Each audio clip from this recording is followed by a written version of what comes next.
தமிழ் கலை இலக்கிய அறக்கட்டளையுடைய சார்பாக புதுச்சேரி இயற்கை விவசாயத்தை ஊக்கப்படுத்த வேண்டும் என்றும் அப்துல் கலாம் அவர்களை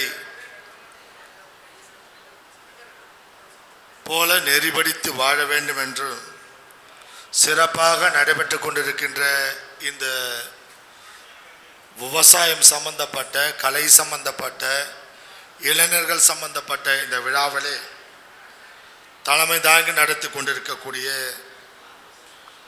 வழக்கறிஞர், சிறந்த பேச்சாளர், தமிழ் பற்றாளர், தமிழ் அறிஞர், நண்பர் கரூர் பா சதீஷ் அவர்களே, இந்த நிகழ்ச்சியிலே கலந்து கொண்டு எனக்கு முன்னாலே சிறப்பான கருத்துக்களை வெளியிட்டு இருக்கக்கூடிய கண்காணிப்பாளர் என்பதை விட ஒரு சமூக சீர்திருத்தவாதியாகத்தான் அன்பு சகோதரர் பாஸ்கர் அவர்களை பார்க்கின்றேன். அன்பு சகோதரர் பாஸ்கர் அவர்களே, மரியாதைக்குரிய இந்த பள்ளியினுடைய பெருந்தலைவர், அன்பு தம்பி, சிறந்த பேச்சாளர், சிறந்த கல்வியாளர், உயர்திரு சந்திரமௌலி அவர்களே, மரியாதைக்குரிய இந்த நிகழ்ச்சியிலே கோவப்படுறவங்க எல்லாம் உண்மையாக இருப்பாங்க. அவரை பார்த்து அவர்கிட்ட ஒரு கோபம் இருக்குது. ஏன்னா உண்மையாகிறவங்க எல்லாருக்கும் கோபம் நிறையா வரும். ஏன்னா அவங்களுக்கு நடிக்க தெரியாது. அதை தான் அவர்கிட்ட பார்த்தேன். உடனே அவர் சமாதானப்படுத்துறார். அவருடைய கோபம் நியாயமானது தானே.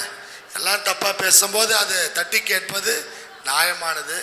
அதனால் என்னை போல ஒரு கோபம் அதிகமாக வருது. உண்மையானவர் நினைக்கிறார்.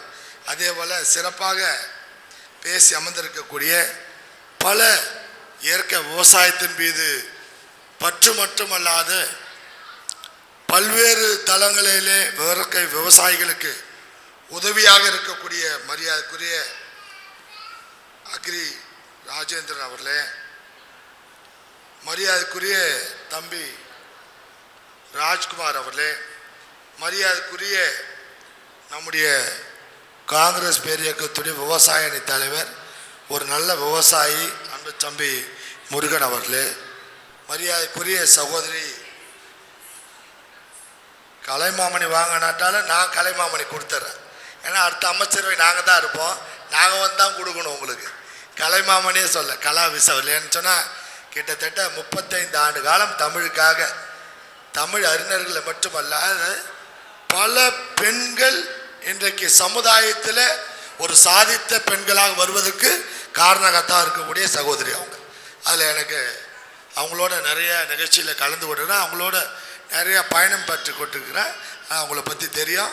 இன்றைக்கி தைரியமாக நிறைய பெண்கள் வெளியே வந்துடுறாங்கன்னா அதுக்கு சகோதரி அவர்கள் காரணம்.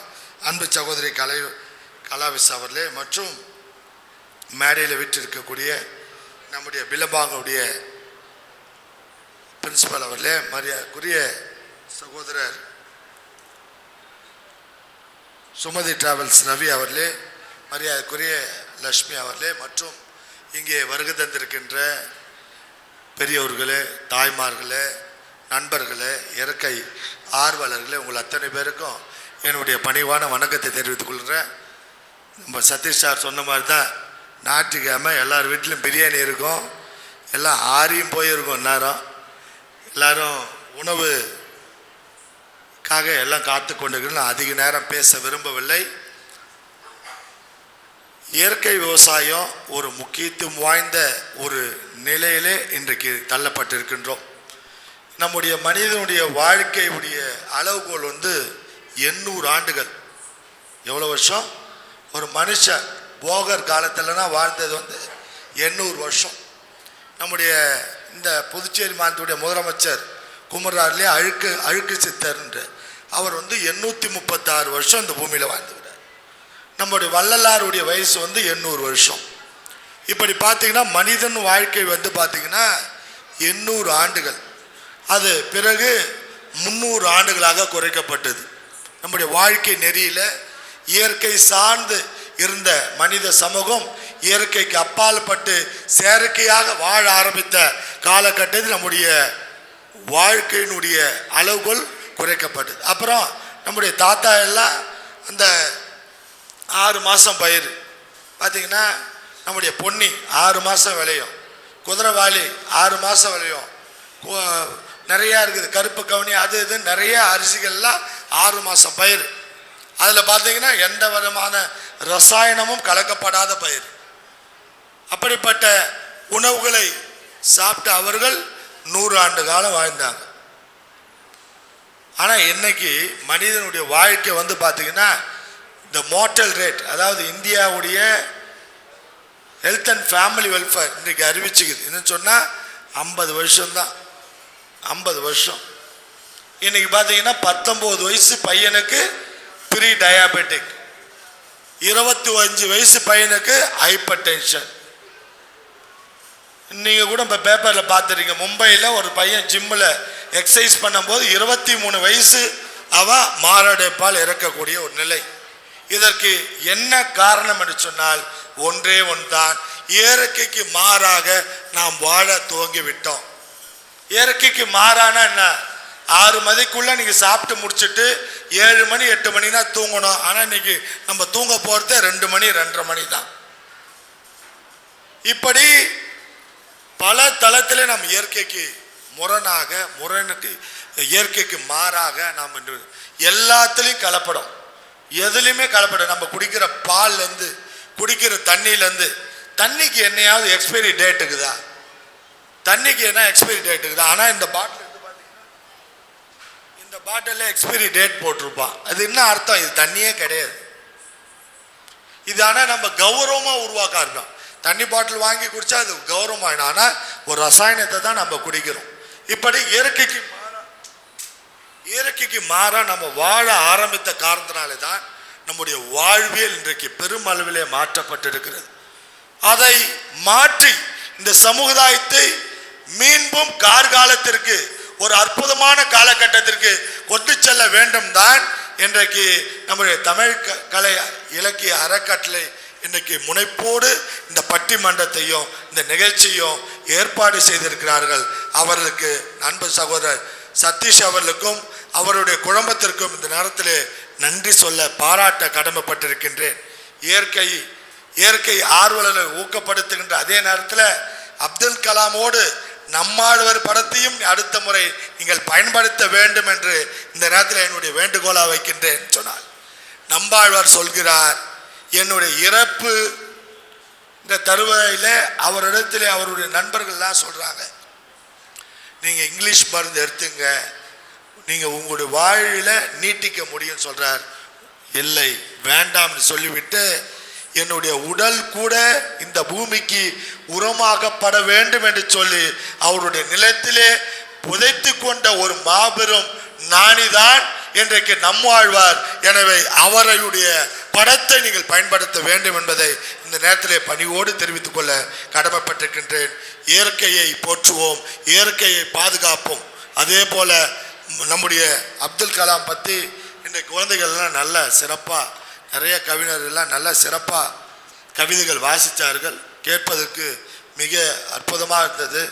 அவர் நம்முடைய இந்திய நாட்டு மக்களுக்கு மட்டுமல்ல, உலக நாட்டு மக்கள் எப்படி காந்தி அவருடைய சித்தாந்தத்தையும் காந்தி அவருடைய நெறிகளையும் காந்தி அவருடைய போதனைகளையும் இன்றைக்கு உலகத்தில் இருக்கக்கூடிய எல்லோரும் தங்களுடைய கருத்தியலாக தங்களுடைய வாழ்வியலுடைய அர்த்தங்களாக இன்னைக்கு எடுத்துக்கொள்கிறார்களோ, ஒரே ஒரு வார்த்தை தான், காந்தி ஒன்றுமே பெருசு கிடையாது.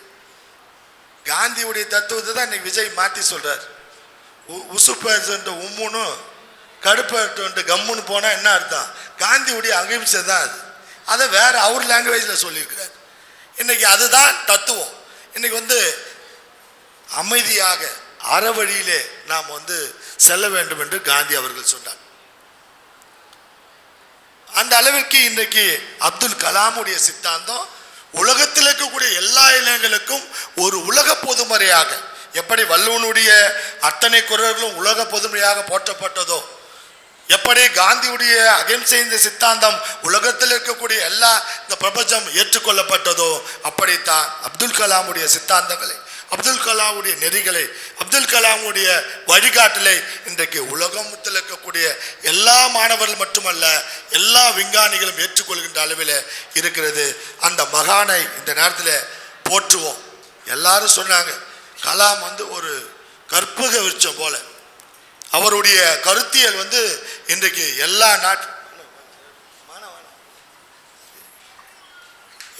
எல்லாராலையும் போற்றப்படுகிறது. அதே போல காலத்தால் வெல்ல முடியாத கருத்தியலை தந்தவர் கலாம் அவர்கள். காலம் இதுக்கு மேல அவர் எத்தனை காலம் மாறினாலும் கலாமை நாம் நினைத்து கொண்டிருக்குவோம். அவருடைய கருத்தியல் அவருடைய கூடு தான் இறந்திருக்கிற தவிர அவருடைய கருத்தியல் மனித சமுதாயம் இருக்கின்றவரை வாழ்ந்து கொண்டிருக்கும் என்பதை இந்த நேரத்தில் பெருமையோடு சுட்டிக்காட்டி இந்த விருது வாங்குகின்ற அத்தனை பேருக்கும் என்னுடைய பாராட்டுகளையும் வாழ்த்துக்களையும் இந்த நேரத்தில் தெரிவித்துக் கொள்கின்ற.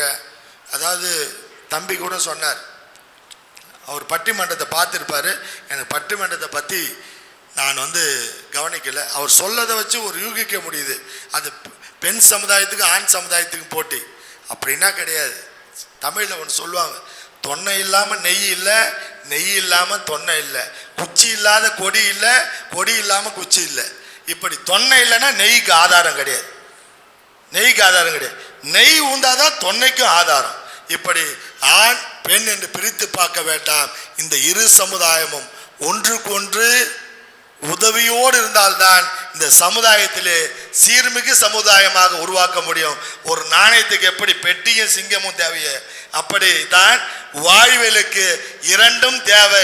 இதில் ஒருத்தவங்க பெருச்சவங்க, இவங்க பெரியவங்க அவங்க சின்னவங்க.